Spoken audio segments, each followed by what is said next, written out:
remember the month to be April 1971. I was actually attending a relative's funeral, and then her body was actually moved to Sago Lane, the death house.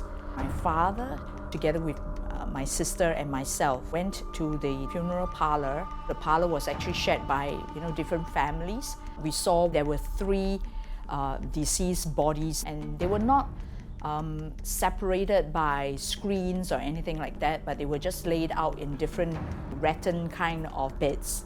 My sister and I wanted to go to the bathroom, so we actually have to walk into the hall and pass the deceased bodies before we could reach the back of the unit. We were nervous as children. We tried not to look at the bodies, but when I entered this back room, at the corner of my eyes, I saw that there were two chairs. I could actually see two persons sitting there. They were all dressed in white.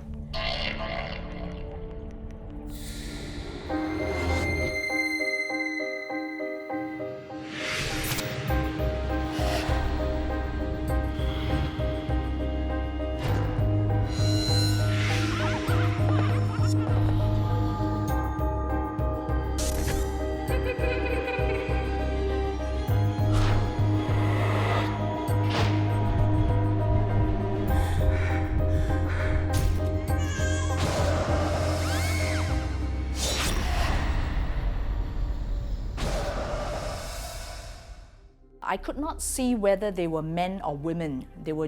I could see that they were just all dressed sort of like very long white robes. And as I turned my head, I could actually see the two figures actually lean backwards. And I could actually see with my own eyes that they sipped right into the wall. I could even see their feet going into the wall. I was very, very shocked. I was like replaying what I saw in my head, trying to believe whether I really saw that or not. Death is a non-negotiable outcome that all living beings and creatures must eventually experience. But because we are uncertain as to what happens at the time of death or after, many ceremonies, customs, and religious beliefs have been crafted to help us cope with our own mortality. No matter how modern we become, we still find death scary, which may explain why ghost stories such as those told by Madame Elsie Wong may become an acceptable explanation of life after death. In this episode, we will revisit the gloomy past of Sago Lane that is now hidden behind a modern outlook of shopping malls and is also a tourist attraction of Singapore. We will also explore the spirit world using technologically advanced devices and tools.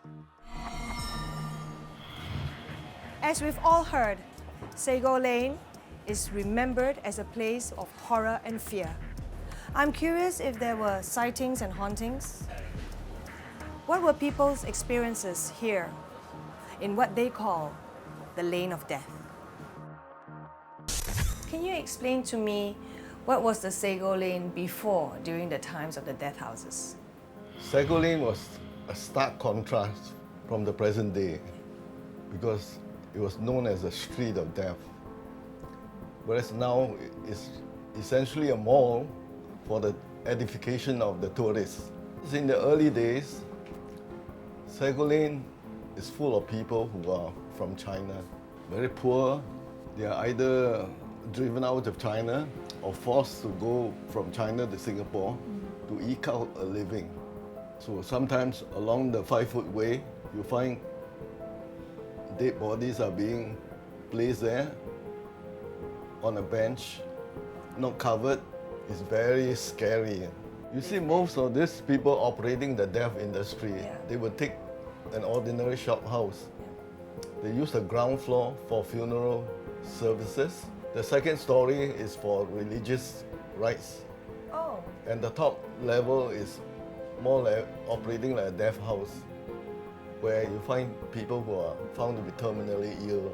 So they're left there, practically leaving them there to die. From what you are telling me also, that people are left there to die, either neglected or they have no family. You see Sago Lane also in two levels. In the daytime, there might be hawkers. At the same time, you can hear every now and then a funeral service going on with the bands playing a lot of music. At night time, So it's very macabre, very mysterious. And when you walk with a sense of fear. Then you see the Taoist monk, the priest and all that praying until 12 o'clock. There's always fear of ghosts and things like that, and spirits. The atmosphere of death generates fear, and this is transferred to the tales of ghosts and spirits, whether they are true or not. I am now going to speak to someone from the industry of death itself, Mr. Wong, a paper offerings maker from Sago Lane before the death houses were banned in 1961. These paper images, like Jaws paper, ghost money, houses, cars, boats and clothes, are burnt and offered to the deceased because to the Chinese it is believed that life exists after death in the netherworld. In this business, there are things I have never seen before, including what you call ghosts. But I have heard that family members do receive dreams from the deceased asking for houses, cars and other items. To me, it is not my job to find out if it is true that the departed did ask for these paper offerings. But so long as we feel peaceful, we just do what is needed for our loved ones who have passed on. The services of these death houses were mainly for people that were without family or abandoned. Would you say that? Not necessarily so. There are some rich families that will conduct the funerals and wakes at Sago Lane. You must understand that other than being death houses for those who are terminally ill, these were funeral parlors that offered services to anyone for their convenience. If they are rich, then they can afford to burn bigger houses, cars and afford a bigger funeral procession. I have heard and I've read about workers of that time in the 40s, 50s. Some of them worked as nannies to families. And after the children all grow up, these nannies have no place to go.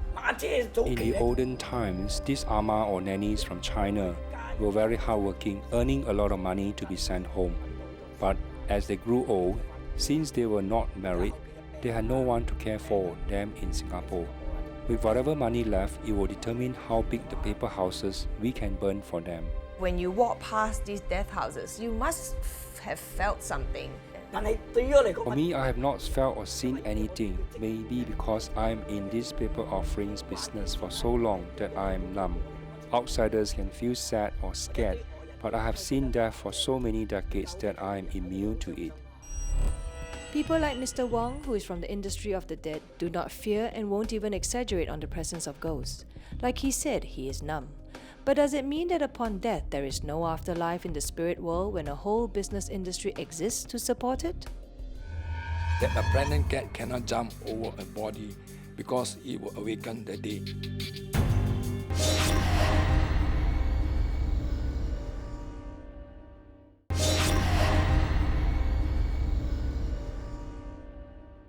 When I was young, I used to play near the death houses in Sago Lane.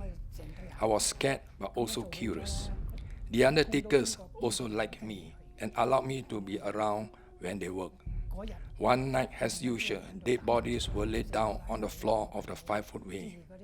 There is a belief that a pregnant cat cannot jump over a body because it will awaken the dead and it will jump around like a zombie. For some unknown reasons, a pregnant cat jumped over a body and it stood up and started to jump. The undertaker immediately took a broom and knocked it down, and it fell, but I was so frightened that I hid under the table. If it catches you, you'll be dead. Sago Lane is often remembered for its notorious death houses that are packaged with a string of ghost stories. But someone's got to do the job of handling the affairs of the dead. By 1961, the death houses were stopped by the government of Singapore, and in mid-1970s, the remaining parts of this nostalgic lane were demolished. Joshua Komarov was the architect involved in the designing and building of a set for a ghostly-themed outdoor stage play about the Sago Lane and the Amas. Let's see what was his experience during this production. During this whole pre-production process, did anything paranormal happen to you or any member of the crew? Well, it was definitely a spooky process in the sense that we were starting to look back through history, but the death houses themselves were a very kind of dark chapter in the nation's history in a way. But I was aware that the members of the cast, the members of the crew, the contractors, the actors, and everyone else involved, I would say they stepped very lightly around that area. They were very careful about it. They were aware that it was a special place. They were aware that it had a special history, and they had a lot of respect for that history. So people were, I would say, cautious and a little bit concerned because the play itself reenacted ghosts emerging in the alleyway between the death houses and telling their life stories. So in a way, there was a sense that maybe this was almost asking for something to happen. How did you view all this history that you were digging out, and how do you see that history still prevalent in today's modern time Singapore? It was very interesting to see how the wakes and all of the ceremony and all of the symbolic work that people were doing helped to find that time and make that passage between somebody who was living and somebody who has passed away. I think there's still a tendency, there's still a desire for that a lot of those practices help people to go through the phases of mourning to some extent. Nowadays, it seems very rushed. The cremation process is very quick, but we still have the wakes and we still have a lot of those traditions, and I think that that keeps a lot of that kind of culture alive. After visiting the past, I am curious about what is happening now in the spirit world. Do spirits in human form exist, or is it just a psychological healing for us to cope with the loss and death? Let's find some evidence about the existence of these spirits, and a good place to start is to visit the cemetery, together with Singapore paranormal investigators.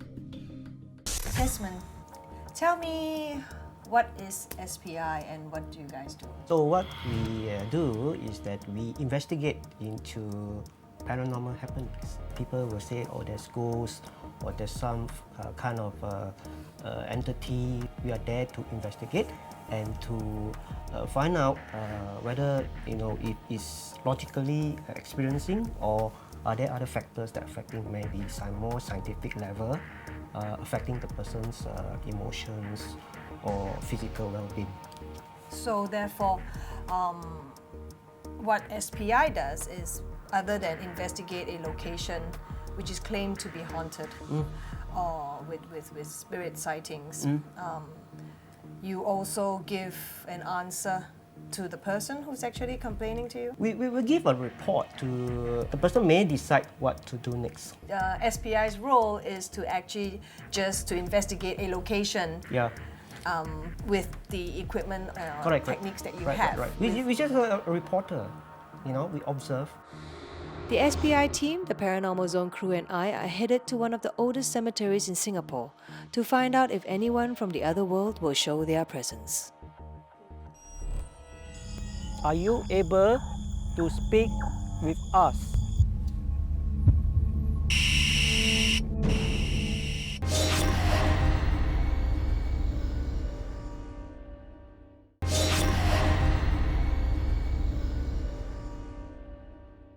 Sometimes along the 5-foot way, dead bodies are being placed there, not covered. It's very scary. One night, as usual, dead bodies were laid down on the floor of the 5-foot way. For some unknown reasons, a pregnant cat jumped over a body and it stood up and started to jump.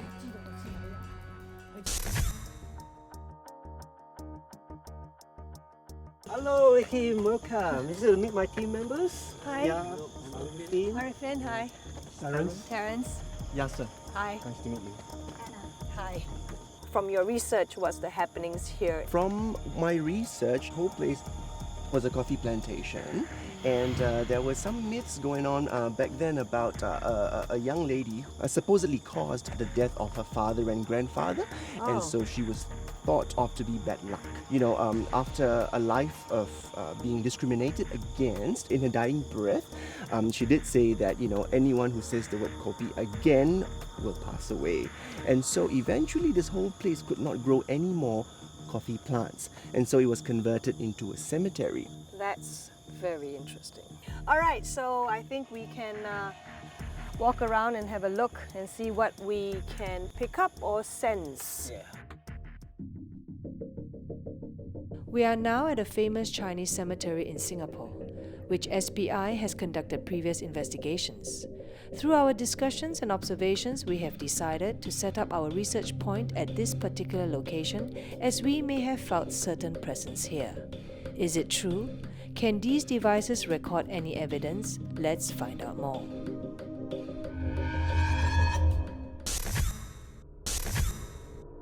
I'm from SPI, Singapore Paranormal Investigators. And my name is Lee Kim, and I'm from the Paranormal Zone. Right. With due respect to this place, and if any of you are around, we gather here to research into the unknown. We have also brought our gadgets, equipments and tools to gather data that can help us in our research for the paranormal.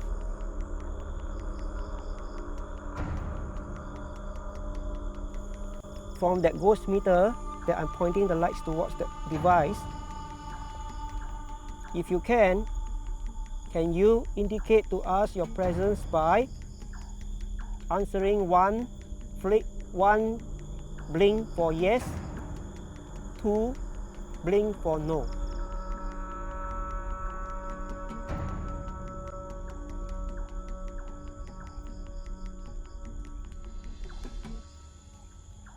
If you want to speak to us, you can tell us what you want to say now.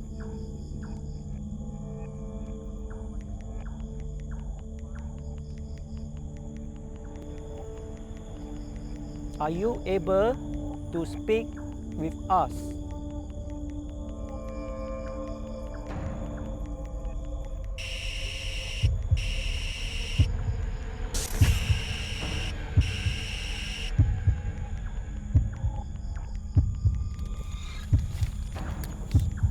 You mean hold something? On it.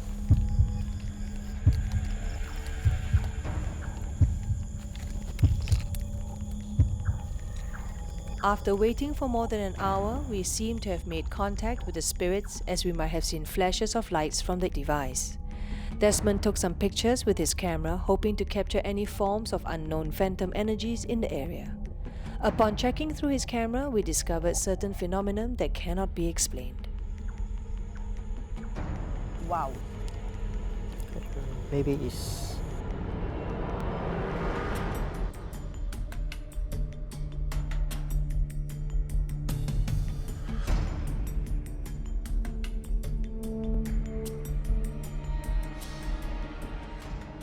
The picture captured by Desmond seemed to show the feature of a human face and also a row of spirits watching us. Does this mean that the spirit was once human and proves there is afterlife? I think it was more there. yeah.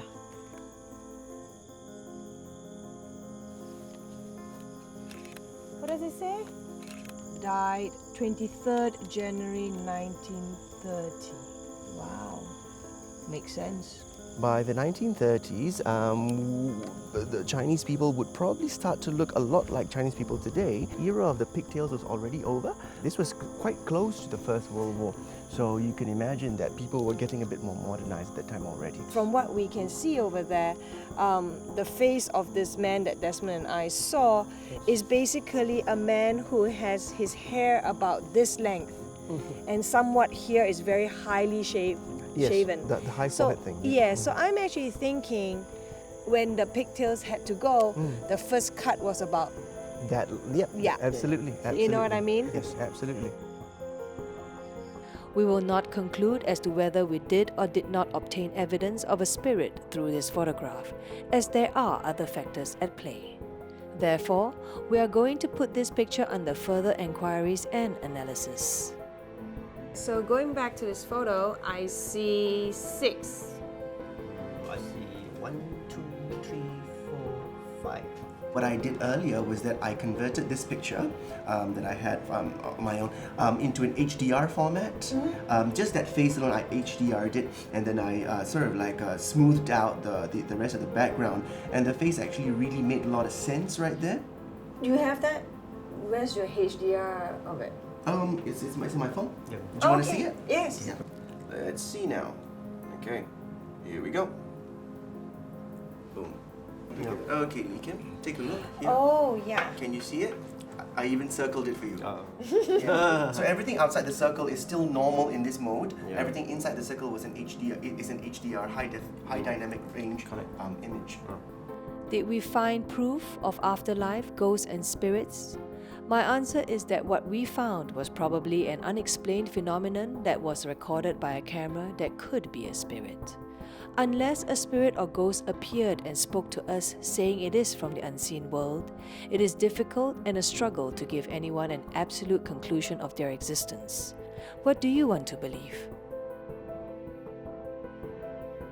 In this episode, I have witnessed and learned about our perceptions of death and how they influence our possible opinions and experiences of ghosts. A place with a bleak past, like Sago Lane, is claimed to be haunted, but upon deeper understanding, it could also reflect our psychological fear of death. But as I researched more, I also discovered that many people do believe in demons and devils. What are they, and how do they fit into our visions of spirits and ghosts? Like they are somewhere here watching us.